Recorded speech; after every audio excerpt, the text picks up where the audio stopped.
নির্বাচন নিয়ে দ্রুত আলোচনা ও সংস্কারের রোডম্যাপ চেয়েছেন মির্জা ফখরুল। নির্বাচন নিয়ে রাজনৈতিক দলগুলোর সঙ্গে দ্রুত আলোচনার ব্যবস্থা করতে অন্তর্বর্তী সরকারের প্রতি আহ্বান জানিয়েছেন বিএনপির মহাসচিব মির্জা ফখরুল ইসলাম আলমগীর। তিনি বলেন, অন্তর্বর্তী সরকারের কাছে আমাদের অনেক প্রত্যাশা রয়েছে। আমরা বিশ্বাস করি তারা একটি যুক্তিসঙ্গত সময়ের মধ্যে নির্বাচনের ব্যবস্থা করবে। এই সরকারের প্রতি আমাদের আস্থা আছে, জনগণের আস্থা আছে। তবে অবশ্যই এটা সীমিত সময়ের মধ্যে, একটি যুক্তিসঙ্গত সময়ের মধ্যে অনুষ্ঠিত হওয়া উচিত। গত শনিবার দুপুরে জাতীয় প্রেস ক্লাবে ভাসানী অনুসারী পরিষদ আয়োজিত সাবেক প্রধানমন্ত্রী কাজী জাফর আহমেদের নবম মৃত্যুবার্ষিকীর আলোচনা সভায় মির্জা ফখরুল ইসলাম একথা বলেন। মির্জা ফখরুল ইসলাম সতর্ক করে দিয়ে বলেন, অন্যথায় ছাত্র জনতার গণ অভ্যুত্থানের অভীষ্ট উদ্দেশ্য সম্পূর্ণভাবে পরাজিত হবে। নির্বাচনের পাশাপাশি দ্রুত অন্তর্বর্তী সরকারকে সংস্কারের রোডম্যাপ দেওয়ার আহ্বান জানান বিএনপির মহাসচিব। তিনি বলেন, আমরা বিশ্বাস করি অন্তর্বর্তী সরকারে যারা কাজ করছেন তারা সবাই আন্তরিক ও যোগ্য লোক।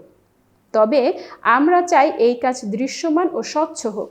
আমরা দেখতে চাই প্রধান উপদেষ্টা যা করতে চান তার পরিকল্পনা জনগণের সামনে উপস্থাপন করছেন।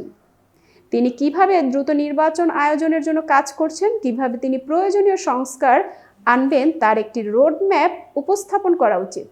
ফখরুল বলেন, জনগণের ম্যান্ডেট নিয়ে রাষ্ট্রীয় সংস্কার করতে হবে। এখন পর্যন্ত অন্তর্বর্তী সরকার রাজনৈতিক দলগুলোর সঙ্গে এজেন্ডা ভিত্তিক কোনো আলোচনা করেনি। কয়েকজন মিলে সংস্কারের উদ্যোগ নিলে তা কার্যকর হবে না, কারণ এজন্য জনগণের নির্বাচিত প্রতিনিধি দরকার। আমি বিশ্বাস করি না কিছু লোক সংস্কার করতে পারে। আমি বিশ্বাস করি জনগণের অংশগ্রহণের মাধ্যমে সংস্কার হওয়া উচিত। মির্জা ফখরুল বিগত সরকারের সমালোচনা করে বলেন, যেসব সচিব তাদের অন্যায় কাজে সহযোগিতা করে এসেছেন তাদের আর শপথে দেখতে চায় না জনগণ। এ সময় গ্রহণযোগ্য ব্যক্তিদের বিশ্ববিদ্যালয়ের উপাচার্য নিয়োগের আহ্বানও জানান তিনি।